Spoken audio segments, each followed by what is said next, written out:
Hello teachers, UGTRB English aspirants காக நம்ம வந்து ரெகுலராக கிளாஸ் கொடுத்துட்ருக்குறோம். ஸோ இன்றைக்கி யூனிட் 10ல் இருந்து தான் பார்க்குறோம். So women's writing in English அதுதான் பார்க்குறோம். அதில் இன்றைக்கி அவங்களுடைய ஒர்க் என்னன்னு சொல்கிறேன், உங்களுக்கு அந்த ஆத்தர் ஞாபகம் வராங்களான்னு பாருங்கள். ஸோ இது எல்லாருக்குமே PGTRBயில் பரிச்சயமான ஒரு போம் தான், அண்ட் இன்ட்ரோடக்ஷன். ஸோ இந்த ஒர்க்கு தான். ஸோ எழுதினவங்க யாருன்னா எல்லாருக்கும் நல்ல தெரிஞ்ச யார், கமலா தாஸ். ஸோ அவங்களுடைய இந்த ரெண்டு ஒர்க்குமே நம்மளுக்கு எங்கள் சிலபஸில் இருக்குது. UGTRB இங்கிலீஷ் சிலபஸில் இந்த ரெண்டு ஒர்க்குமே இருக்குது. Introduction and the old play house அப்படிங்கிற இந்த ரெண்டு ஒர்க்குமே இருக்குது. ஸோ அப்போ கமலா தாஸ் இவங்க தான். ஸோ ஒரு புரட்சி பெண், ரெபெல்லியன். அது அந்த டைமில் அவங்களுடைய அந்த டைம் பீரியட் பார்த்திங்கன்னா 1934லேருந்து 2009 வரைக்கும் அவங்களோட டைம் பீரியட். ஸோ அப்போ 1934னால் அவங்க ப்ரைம் பீரியட் எப்படி இருக்குன்னு பார்த்துக்கோங்க. ஸோ அப்போ அந்த 44, 45 அந்த 1944, 45 அந்த டைம்லலாம் இன்றைக்கி நம்மலாம் பேச தயங்குற ஒரு விஷயம்.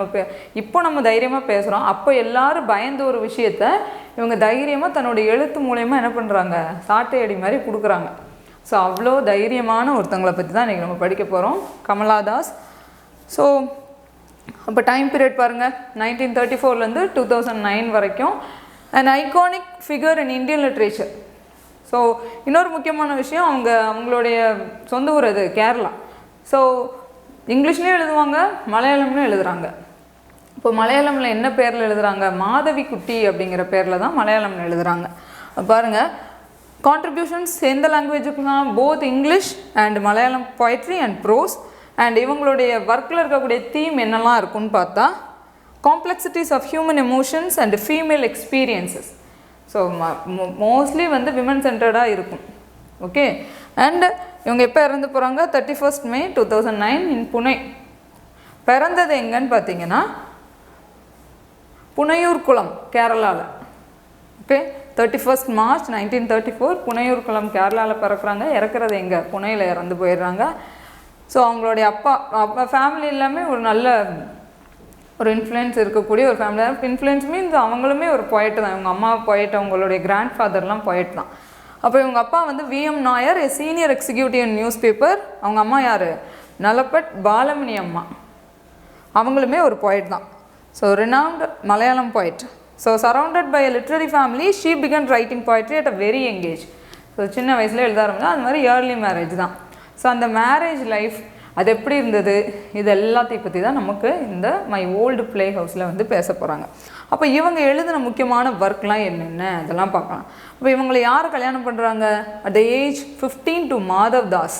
அவங்கள தான் திருமணம் பண்ணிக்கிறாங்க. அண்ட் லேட்டர் எங்கே ஷிஃப்ட் ஆகிடுறாங்க, என்னவோ மாறிடுறாங்கன்னா இஸ்லாமுக்கு கன்வெர்ட் ஆகிடுறாங்க 1999. ஓகே, மாறினதுக்கப்புறம் அவங்களுடைய பேர் என்னவோ மாற்றிக்கிட்டாங்க, கமலா சுரையா அப்படின்னு மாற்றிக்கிட்டாங்க. ஸோ கமலா தாஸ்னாலும் இவங்க தான் கமலா சுரையா, மாதவி குட்டி, இதெல்லாம் கமலா தாஸோட நேம் தான். அண்டு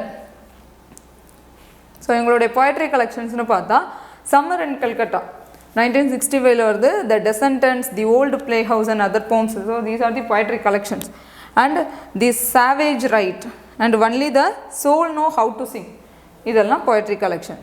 அண்ட் இவங்களுடைய இம்பார்ட்டன்ட் இங்கிலீஷ் போம்னு பார்த்தா, அண்ட் இன்ட்ரோடக்ஷன் முதல்ல சொன்னது தான். And my grandmother's house, the looking glass, the sunshine gate, a hot noon in Malabar, the old playhouse and dances of the eunuchs. Okay, so இதெல்லாம் இவங்களுடைய முக்கியமான poems. And autobiography, my story அப்படிங்கிற autobiography. இதனால தான் அவங்களுக்கு என்ன கிடைக்குது, Kerala Sahitya academy price வந்து கிடைக்கிது. ரெண்டுமே வாங்குகிறாங்க, சாகித்ய அகாடமி அவார்டு அண்டு கேரளாவில் கொடுக்கக்கூடிய சாகித்ய அகாடமி அவார்டு, ரெண்டுமே கிடைக்குது. Most famous work. And Malayalam ஒர்க்கில் பார்த்திங்கன்னா அவங்க என்ன நேமில் எழுதுகிறாங்க, மாதவி குட்டி அப்படிங்கிற நேமில் எழுதுகிறாங்க. அவங்களுடைய மலையாளத்தில் எழுதின ஷார்ட் ஸ்டோரி கலெக்ஷன்ஸ்னு பார்த்தா நெருங்கல் அண்டு தணுப்பு. ஸோ இந்த தணுப்பு அப்படிங்கிறது ரொம்ப ரொம்ப ஃபேமஸான ஒர்க்கு, UGC நெட்லலாம் கேட்டிருக்காங்க. ஸோ தணுப்பு அது வந்து ஞாபகம் இருக்கணும். அண்டு செக்குருண்ணா, இதெல்லாம் மலையாளம் ஒர்க்ஸ். அண்டு பக்ஷிகள், பக்ஷியினுடைய மனம், இதெல்லாம் உங்களுடைய ஒர்க். ஓகே. அண்ட் நாவல்ஸ்னு பார்த்தா நீர்மத்தளம், பூதகாலம் அண்டு டயரி குறிப்புகள். ஓகே, ஸோ இதெல்லாம் உங்களுடைய மலையாளம் ஒர்க் இதில் வந்து இந்த நீர்மத்தளம் பூதகாலம் அப்படிங்கிறது ஆட்டோபயோகிராஃபிக்கல் ஒர்க். ஓகே. அண்ட் இவங்க வாங்கின அவார்ட்ஸ் எல்லாம் Sahitya Akademi award for collected poems and Kerala Sahitya Akademi award and Asian poetry prize for PEN award அப்படின்னு சொல்லிட்டு ஏஷியன் பிஎன் அது P.E.N வச்சுருப்பாங்க. ஸோ அந்த பென் அவார்டு இதெல்லாமே வாங்குகிறாங்க. ஓகே. அதான் பென் ஏஷியன் பொயட்ரி ப்ரைஸும் வின் பண்ணுறாங்க. ஸோ இதெல்லாம் அவங்களுடைய அவார்ட்ஸ். அப்போது இந்த ஓல்டு ப்ளே ஹவுஸ் அப்படின்னாலே நமக்கு என்ன ஞாபகம் வரும்? ப்ளே ஹவுஸ் அப்படின்னா என்னது? தியேட்டர் கிட்டத்தட்ட. அப்போது இப்போ நம்ம தியேட்டர் இருக்க மாதிரிலாம் அப்போ இருந்திருக்காது. ஸோ அந்த தியேட்டர் உள்ளே போனால் இப்போவும் தியேட்டர்னாலே ஒரு சந்தோஷமான இடம், எல்லோரும் சந்தோஷமாக அங்கே இருப்பாங்க. இவங்க ஒரு ஓல்டு ப்ளே ஹவுஸுங்கிறப்ப அங்கே எல்லாம் முடிஞ்சிருச்சு. இப்போ இன்னும் அந்த பழைய சந்தோஷம் இருக்காது, அந்த உற்சாகம் எதுவுமே இருக்காது, எல்லாம் அடங்கி போயிருக்கும். அப்போ தன்னை வந்து ஒரு ஓல்டு ப்ளே ஹவுஸ்ன்னு தான் அவங்க இங்கே என்ன பண்ணுறாங்க சொல்கிறாங்க. அப்போ எதனால் தன்னை ஓல்டு ப்ளே ஹவுஸ்ன்னு சொல்லணும்? அப்போ அவங்களுடைய திருமண வாழ்க்கை எப்படி இருந்தது அதெல்லாம் பற்றி தான் என்ன பண்ணுறாங்க இதில் சொல்கிறாங்க. அதாவது அவங்க ஹஸ்பண்ட் அந்த ஃபிகர் என்ன பண்ணுது, அந்த ஹஸ்பண்ட்லி ஃபிகர் இல்லை ஃபாதர்லி ஃபிகர் இருக்காங்கன்னா அவங்களோட டியூட்டி என்ன? இப்போ இது வந்து இப்போது ஒரு காலகட்டத்துக்கு ஏற்ற மாதிரி ஹஸ்பண்ட்னா இப்படின்னு மாறிட்டுருக்கு. அப்போ அந்த டைமில் எப்படி இருந்திருப்பாங்க? ஸோ ஒரு மேல் டாமினன்ட் சொசைட்டியில் தான் கண்டிப்பாக இருந்திருப்பாங்க. ஸோ அப்போது இவங்க எப்படியெல்லாம் அதை வந்து அதை வந்து லவ்னு எடுத்துக்க இப்போ நம்ம வந்து ஈஸியாக வந்து என்ன பண்ணிடுவோம், டிஸ்டிங்யூஸ் பண்ணிடுவோம். இது டாக்ஸிக், அது பொசசிவ் அப்படிங்கிற ஒரு வார்த்தையில் நம்மளை வந்து அப்படியே அடக்கி வச்சுருந்துருப்பாங்க. அப்படித்தானே? ஸோ இது வந்து பொசசிவ், இதெல்லாம் நம்ம பெருசாக எடுத்துக்கக்கூடாதுன்னு நம்மளுக்கு டீச் பண்ணி இதை வந்து நம்ம அக்செப்ட் பண்ணணும் அப்படின்னு தான் ஸ்டார்டிங்கில் வந்து சொல்லியிருப்பாங்க. அவங்க அதை அப்போவே சொல்லிட்டாங்க, அது பொசசிவ் இல்லைடா, அதுக்கு பேர் டாக்ஸிக்னு அப்போவே என்ன பண்ணிட்டாங்க, அவங்க லாங்குவேஜில் சொல்லி முடிச்சிட்டாங்க. நம்ம இப்போ என்ன பண்ணியிருக்கோம், ரியலைஸ் பண்ணியிருக்கோம் இதெல்லாம் டாக்ஸிக்கு அப்படின்னு சொல்லிட்டு. ஸோ அதை தான் இவங்க இதில் ஃபுல்லாகவே எல்லாத்த பற்றி டிஸ்கஸ் பண்ணியிருப்பாங்க. வெறுமனையாக ஒரு மேல் டாமினன்ட்னு சொல்கிறப்ப மேலோட்டமாக இல்லாமல் அண்ட் அவங்களுடைய செக்ஷுவல் லைஃப்பையும் சேர்த்தே தான் என்ன பண்ணியிருக்காங்க நமக்கு இதில் வந்து டீட்டெயிலாக சொல்லியிருக்காங்க. ஸோ ஒரு ஆண் வந்து எப்படியெல்லாம் ஒரு பெண்ணை வந்து தனக்கு ஏற்றார் போல், கிட்டத்தட்ட அந்த லவ்ங்கிறது என்ன வெறுமனையாக வந்து அவனுக்கு என்னென்னா அந்த ஆணை பொறுத்த வரைக்கும் இவங்களுடைய பாயிண்ட் ஆஃப் வியூவில் சொல்கிறேன், அவங்களுக்கு லாஸ்ட்டாக முடிப்பாங்க அந்த போமில். அப்போ லவ் அப்படிங்கிறது அவன் வந்து நார்சிசம். அப்போ நார்சிஸ்ட்னால் யார்? தன்னை தான் விரும்புகிறாங்க, அவங்க தான் நார்சிஸ்ட். அப்போ அந்த ஆணை பொறுத்த வரைக்கும் அவனே தான் விரும்பிக்கிறானே ஒழிய அந்த பெண்ணுக்கு என்ன பிடிக்குது, அவளுக்கு என்ன தேவை அதெல்லாம் இல்லை. அவளை வந்து தனக்கு முன்னாடி ஒரு மிரராக வச்சுக்கிட்டு அவன் தன்னை தான் ரசிச்சுக்கிறானே தவிர அவன் வந்து அந்த பெண்ணுக்கு என்ன தேவை அப்படிங்கிறதெல்லாம் அவன் யோசிக்கலை அப்படின்னு சொல்லிட்டு தான் அவங்க முடிக்கிறாங்க. ஸோ இப்போ போம் லைனுக்குள்ளே போயிடலாம். ஸோ அப்போ ஆரம்பிக்கிறாங்க போயிட்டு, You plan to tame a swallow to hold her in the long summer of your love, so that she would forget not the raw seasons alone and the homes left behind, but also her nature, the urge to fly and the endless pathways of the sky. It was not to gather knowledge. அப்போ என்ன சொல்கிறாங்க, you plan to dam. அப்போ டேம்னா என்ன? அடக்கிறது. எதை அடக்குவாங்க? அனிமல்ஸை தான் அடக்குவாங்க. நீங்கள் என்ன plan பண்ணுற, யார் அடக்கணும்னு பிளான் பண்ணுற, என்ன அதாவது இங்கே இது வந்து ஒரு ட்ரமாட்டிக் மோனலாக் மாதிரி தான். ட்ரமாட்டிக் மோனலாக்னா யாரையோ ஒருத்தவங்களை அட்ரஸ் பண்ணுறோம், ஆனால் அந்த பர்சனுடைய ப்ரெசன்ஸ் வந்து அங்கே இருக்காது. அப்போ இவங்க இங்கே யார் அட்ரஸ் பண்ணி பேசுகிறாங்க? அவங்க ஹஸ்பண்டை தான் சொல்கிறாங்க. அப்போ நீ அடக்கணும்னு பார்க்குற. அண்ட் அந்த பொண்ணு என்ன மறந்துடுறா, எல்லாத்தையும் மறந்துடுறா, தன்னுடைய வாழ்க்கையில் எல்லா விஷயத்தையும் மறந்துட்டு இனிமேல் அதுதான் என்னுடைய லைஃப்னு சொல்லிட்டு அந்த ஒரு வாழ்க்கைக்குள்ளே அவள் என்ட்ராகிறான். அப்படி என்ட்ராகிறப்ப அவள் சுற்றி நடக்கிற எல்லாத்தையும் மறந்துடுறா, சீசன்ஸ் மறந்துடுறா. ஏன்னா இனிமேல் அவங்க வீடு தான் எல்லாமே நினச்சி உள்ளே போயிட்டு கடைசி அவள் எதையும் மறந்துடுறாளாம், தன்னைத்தானையும் மறந்துடுறா அப்படின்னு தான் சொல்கிறாங்க. ஸோ அவள் வந்து தன்னுடைய நேச்சர் என்ன அப்படிங்கிறதே அவள் என்ன பண்ணிடுறா, ஒரு கட்டத்துக்கு மேலே மறந்துடுவா. அதை தான் அவங்க சொல்கிறாங்க. So you plan to tame a swallow to hold her the long summer of your love, so that she would forget not the raw seasons alone, வெறுமனே சீசன்ஸ் மட்டும் இல்லை, and the homes left behind, but also her nature. அவளுடைய nature என்ன அதையும் மறந்துடும். அவங்க ஹஸ்பண்டுக்காக, குழந்தைங்களுக்காக, and யார் இன்லாஸ்க்காக இப்படியே வந்து ஒரு ரொட்டீன். இப்போ வி ஆர் பிளெஸ்ட், அப்படித்தானே? நம்மெல்லாம் இப்போ வந்து ரொம்ப ஃப்ரீயாக இருக்கோம். ஏன்னா நம்மளுடைய பேஷன் என்னவோ அதை நோக்கி போகிறோம். அண்ட் நம்மளால் டிசைட் பண்ண முடியுது, வேலைக்கு போகணுமா, இல்லை நான் படிக்கணுமா, இல்லை நான் வீட்டிலே இருக்கணுமா அப்படிங்கிற சாய்ஸ் நமக்கு வந்து இருக்குது. பட் இதுக்கு முன்னாடி நம்ம அம்மா காலத்துலேயோ இல்லை நம்ம பாட்டி காலத்துலேயோ அந்த சாய்ஸ் எல்லாம் இல்லை. அவங்களுக்கு கொடுத்தது இந்த ஒரு விரல் ஒரு ஒன்றத்தோடு அவ்வளோதான். ஸோ இதுதான் உனக்கான சாய்ஸ்னு கொடுத்துருந்தாங்க. இன்றைக்கி நமக்கு அப்படிலாம் இல்லை. ஸோ நம்ம சூஸ் பண்ணிக்கலாம். ஆனால் அவங்களுக்கு அப்போ அதெல்லாம் இல்லை. இது எல்லாத்தையும் அவங்க மேனேஜ் பண்ணணும். இந்த ஃபேமிலி எல்லாத்தையும் அவங்க மேனேஜ் பண்ணி அவங்க ஒரு கெஸ்ட் மாதிரி தான் அந்த வீட்டில் இருக்க போகிறாங்க. அந்த ஹஸ்பண்ட் அவங்களுக்கு பயந்து தான் இருக்கணும். ஸோ இப்படி ஒரு லைஃப்பை தான் அவங்க லீட் பண்ணியிருப்பாங்க. அதை தான் சொல்கிறாங்க. ஸோ அவளோட நேச்சரை மறந்துடுறான். தி urge to fly and the endless pathways of the skies. It was not to gather knowledge of yet another man that I came to you, but to learn what I was, and by learning to learn to grow. But every lessons you gave me was about yourself.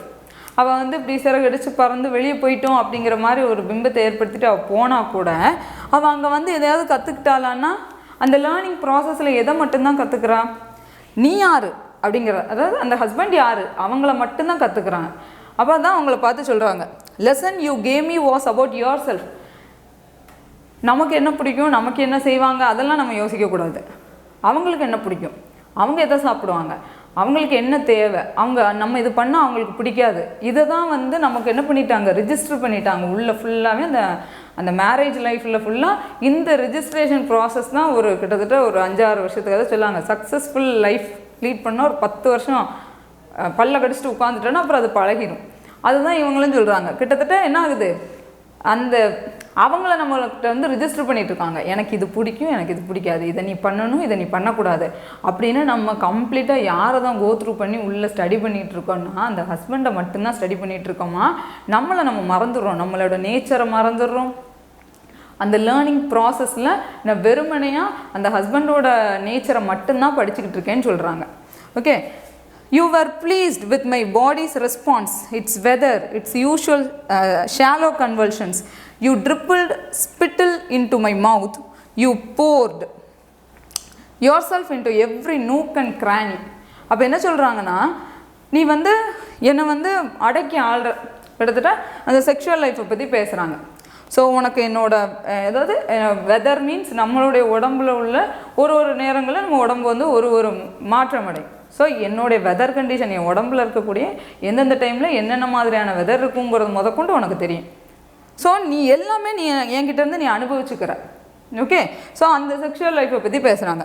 You dribbled spittle into my mouth, you poured your self into every nook and cranny. அதாவது என்கிட்ட இருக்கிற nook and corner உனக்கு வந்து தெரியும். You embalmed my poor lust with your bitter sweet juices, you called me wife. இதெல்லாம் பண்ணிவிட்டு நீ ஒரே வார்த்தை தான் என்ன சொல்கிற, நீ வந்து என்னோடய வைஃப், அவ்வளோதான். ஸோ அதுதான் இந்த ஒரு வார்த்தையை வச்சுட்டு, ஏன்னா அவன் என் பொண்டாட்டி அப்படின்னு சொல்லிட்டாங்கனாலே அங்கே முடிஞ்சிருச்சு. முன்னாடிலாம் எல்லா படத்துலையும் இந்த டைலாக் இருக்கும், இப்போவும் ரியல் லைஃப்லையும் இருக்குது. ஏன் பொண்டாட்டியை நான் அடிக்கிறேன், உங்களுக்கு என்ன, ஏன் பொண்டாட்டியை நான் என்னன்னாலும் செய்கிறேன். ஸோ இந்த ஒரு வார்த்தையை வச்சுட்டு அவங்க என்ன பண்ணிடுவாங்க, எல்லாத்தையும் ஆமாம் அது அவங்க ஹஸ்பண்ட் ஒய்ஃப்குள்ள பிரச்சனை, அதில் நம்ம உள்ளே போகக்கூடாது அப்படின்னு முடிச்சுடுவாங்க.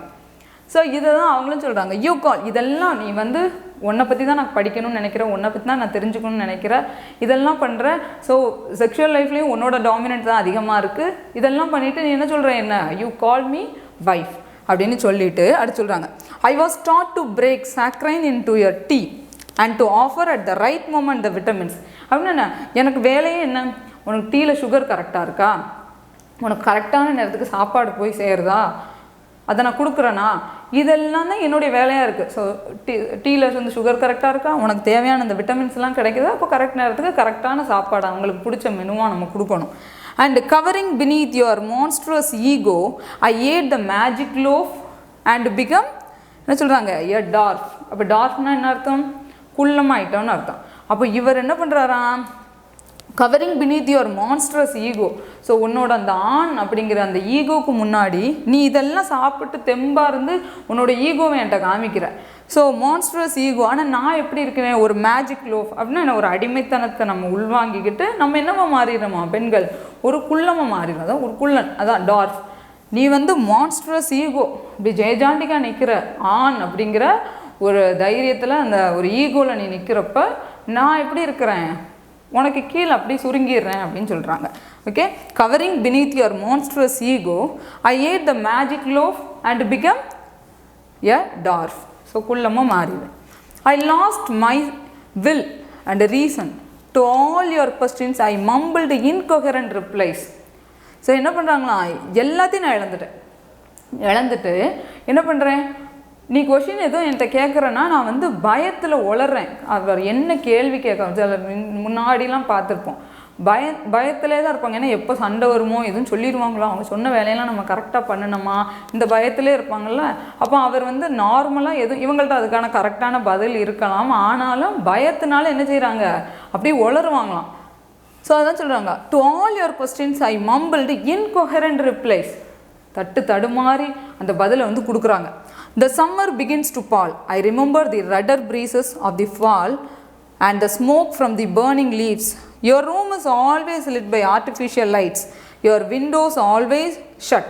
அப்போ சொல்கிறாங்க எல்லாமே எந்த சீசன் இருந்தாலும் சரி, அது பீக்காக இருந்தாலும் சரி, இல்லை அந்த சீசன் கம்மியானாலும் சரி, அது மாறினாலும் சரி, எல்லா டைமும் உனக்கான ப்ரைம் டைம் தான்.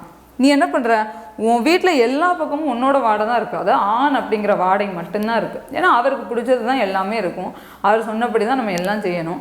அப்போ என்ன பண்ணுற, உன்னோட ஸ்வெட், அந்த உன்னோட ஸ்மெல் தான் எல்லா பக்கமும் இருக்குங்கிறாங்க. So the burning leaves, your room is always lit by artificial lights. அதாவது உன் ரூம் நல்லா பிரகாசமாக இருக்குன்னா உன்னோட டாமினன்ஸ் தான் அதிகமாக இருக்குது. And your windows always shut.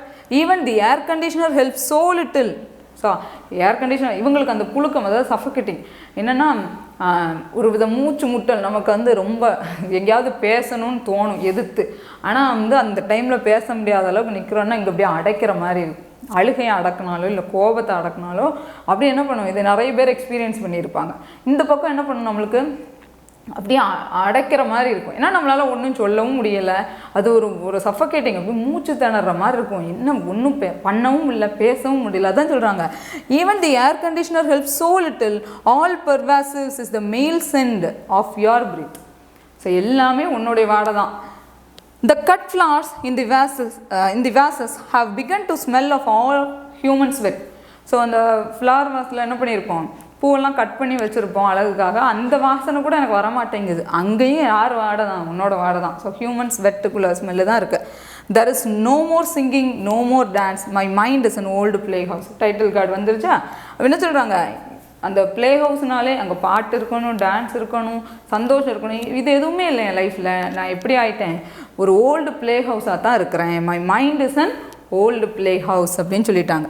With all its light put out the strong man's techniques. அப்போ ஒரு ஸ்ட்ராங் மேன் டெக்னிக்ங்கிறது என்ன, ஒரு ஆண் வந்து ஒரே ஒரு வார்த்தை தான் வச்சுருப்பான், அந்த நான் உன் மேலே அளவுக்கு அதிகமான அன்பு வச்சுருக்கேன், அதனால தான் நான் இப்படி இருக்கிறேன், அதனால தான் நீ வெளியே போனால் எனக்கு பிடிக்கல, அதனால தான் நீ யார்கிட்டையும் பேசினா பிடிக்கலன்னு இந்த ஒரு டெக்னிக் வச்சுருப்பாங்க. இதே மாதிரி தான் அவங்களும் சொல்கிறாங்க. அப்போ ஸ்ட்ராங் மேனோட டெக்னிக் என்னவா, ஆல்வேஸ் த சேம், எல்லாருக்கும் ஒன்று போல தான். எல்லா ஆண்களுக்கும் இந்த ஸ்ட்ராங் மேன் அப்படின்னு சொல்லக்கூடிய எல்லா ஆண்களுக்கும் ஒரே ஒரு டெக்னிக் தான்.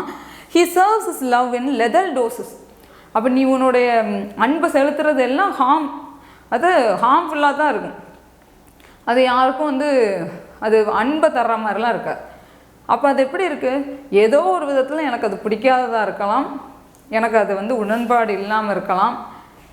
ஸோ என்கிட்ட ஒப்பீனியனே கேட்காத ஒரு விஷயமா இருந்தாலுமே அதை வந்து என்ன பண்ணிடுவாங்க, திணிச்சிடுறாங்கல்ல. திணிச்சிட்டு கடைசி இதெல்லாம் உன்னோட நன்மைக்காக, நம்மளுடைய ஃபேமிலியோட நன்மைக்காகன்னு சொல்லி முடிச்சிருவாங்கல்ல. இது எல்லாத்துக்கும் இருக்க ஒரே டெக்னிக் தான். அதான் சொல்கிறாங்க, ஸ்ட்ராங் மேன் டெக்னிக் எல்லாமே சேம் தான்.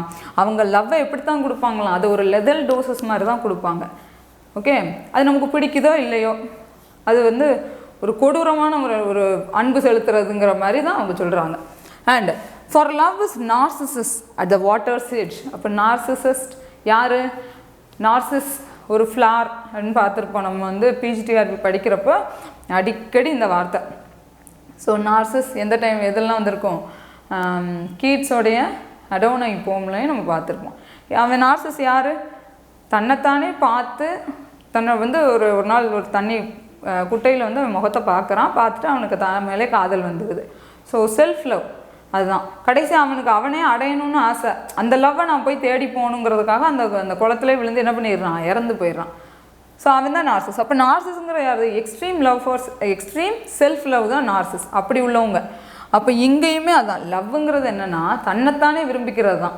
அதான் கணவன் அப்படிங்கிற இங்கே இந்த கேரக்டர் வந்து என்ன பண்ணுதான், தான் மேலே அதிகமாக, அவன் மேலே பயங்கர லவ். அந்த லவ்வை அவன் யார்கிட்ட இருந்து பார்க்குறான், நான் சொல்கிறதெல்லாம் நீ செய்கிற, நான் தான் உன்னை அடக்கி ஆள்றேன், இந்த மாதிரி தான் டேம்னு ஃபஸ்ட்டே சொல்லிட்டாங்க. அப்போ நான் அப்படிலாம் இருக்கிறதுனால அப்போ அவருக்கு அவர் மேலே தான் லவ். இங்கே உனக்கு என்ன பிடிக்கும் அதெல்லாம் கேள்வியே கிடையாதுல்ல. எனக்கு பிடிச்ச மாதிரி நீ நடந்துக்கிற, எனக்கு பிடிச்சவங்கள்ட்ட நீ பேசுகிற, எனக்கு பிடிச்சதை நீ செய்கிற அப்படிங்கிற ஒரு மனநிலையில் இருக்கிறதுனால அந்த லவ் இவங்க என்னன்னு சொல்கிறாங்க, நார்சிஸ் அப்படின்னு சொல்கிறாங்க. Love is Narcissus at the waters edge, haunted by its own lonely face, and yet it must seek at last and end a pure total freedom. It must will the mirrors to shatter and the kind night to erase the water. அப்போ என்ன சொல்கிறாங்க, லவ்ங்கிறது இதுதான். அப்போ கணவன் அப்படிங்கிற அந்த ஆள் யார், மிரருங்க பெண்ணை வச்சுட்டு இவங்க என்ன பண்ணுறாங்க, தன்னோட செல்ஃப் லவ்வை தான் அங்கே மேலும் மேலும் அதிகப்படுத்திகிட்டு இருப்பாங்களே ஒழிய அங்கே இந்த விமனுக்கான அந்த ஸ்பேஸுங்கிறதே இல்லை. அப்போது இங்கே அந்த நார்சிஸ் லவ்ங்கிறது யாரோடைய லவ் தான், கணவருடைய லவ் தான், அந்த ஹஸ்பண்டோடைய லவ்வை தான் சொல்கிறாங்க. ஸோ லவ் இஸ் நார்சிஸுங்கிறப்ப நல்லா தான் இருக்குது. மொத்தத்தில் லவ் அப்படின்னு வந்துட்டுனாலே என்னது தான், அது நார்சிஸ் தான், செல்ஃப் லவ் தான். நம்ம மேலே நம்மளை யாருக்கும் பிடிச்சிருக்கு, அப்போ நம்ம பெரிய ஆள் போல் அப்படிங்கிற ஒரு அதுதான் ஆரம்ப ஸ்டேஜு. நம்மளே ரசிக்க ஆரம்பிச்சிடுறோம். ஃபஸ்ட்டு அந்த லவ் பண்ணுற ஸ்டேஜில் என்ன பண்ணிடுவாங்க, ஃபஸ்ட்டு நம்மளே என்ன பண்ணிடுவோம், ரசிச்சிடுறோம். ஸோ இது ஃபஸ்ட்டு செல்ஃப் லவ். அதுக்கப்புறம் அதில் போய் மாட்டிடுவோம். மாட்டினதுக்கப்புறம் தான் தெரியும், ஐயோ அவரும் அதே ஸ்டேட் ஆஃப் மைண்டில் தான் இருக்காங்க, நம்மளும் அதே ஸ்டேட் ஆஃப் மைண்டில் தான் இருக்கோம், இந்த கிளாஸில் கடைசியாக முடியும். ஸோ அப்போ ரியல் லவ்ங்கிறது என்ன, அவரவருக்கான ஸ்பேஸில் அவரவர் சந்தோஷமாக இருந்து ஒருத்தருக்கும் என்ன பண்ணுறது, விட்டு கொடுத்து உனக்கு என்ன பிடிக்கும் அதான், எனக்கு என்ன தேவைங்கிறது அன்பு, எனக்கு என்ன பிடிக்குங்கிறது பேரன்புன்னு சொல்லிட்டு சொல்லுவாங்கள்ல, அது மாதிரி தான். ஸோ அந்த இதை தான் என்னது இவங்களும் சொல்கிறாங்க. அப்போ லாஸ்ட்டாக சொல்கிறாங்க, at the end a pure total freedom it must will the mirrors to shatter and the kind night to erase the water. So அந்த கைண்ட் நைட்டுன்னு சொல்கிறது இது எல்லாத்தையும் விட்டுட்டு அவங்க என்ன பண்ணணும், வெளியே போகணும், அந்த ஃப்ரீடம்காக வெளியே போகணும். It must be death. இந்த கைண்ட் நைட்டுன்னு சொல்கிறது அவங்க எதை சொல்லலாம், இறப்பு. அது எனக்கு இதுக்கு எல்லாத்துலேருந்து எனக்கு ஒரு ஃப்ரீடம் கிடைக்கணும், எனக்கு ஒரு விடுதலை கிடைக்கணும்னா அது கண்டிப்பாக இறந்தால் வழியே கிடைக்கும்னு அவங்க சொல்லலாம். இல்லை இந்த இடத்த விட்டு அவங்க மூவ் ஆன் ஆகணும்னு சொல்லலாம். ஸோ ரெண்டுமே என்னதான், ஒன்று தான். ஓகே, ஸோ இதுதான் an old play house. So என்னென்ன ரொம்ப ஈஸியான போம், நீங்கள் இங்கே மோஸ்ட்லி நம்மளுடைய யூஜிடிஆர்பி இங்கிலீஷ் சிலபஸில் பார்த்தீங்கனாலே எல்லாமே ஈஸியான போயமாக தான் இருக்கும். நல்ல வாசித்து அடிக்கடி அதை நம்ம ரிவைஸ் பண்ணிக்கிட்டே இருந்தோம்னா நமக்கே நல்ல மனப்பாடம் ஆகிரும். ஸோ அப்புறம் கான்செப்ட் இதுதாங்கிறது புரிகிறப்ப அங்கே கான்செப்ட் ரிலேட்டடான கொஷின் கேட்டாலும் நம்ம எழுதிடலாம். அண்ட் அதுக்குள்ளே இருந்து இன்டீரியராக ஏதாவது ஒரு கொஷின் இருந்தது அப்படின்னு சொன்னாலும் என்ன பண்ணிடலாம், ஈஸியாக கொஷின் நம்ம போட்டுடலாம். ஓகே, ஸோ இதுதான் old play house written by Kamala Das. Okay, thank you.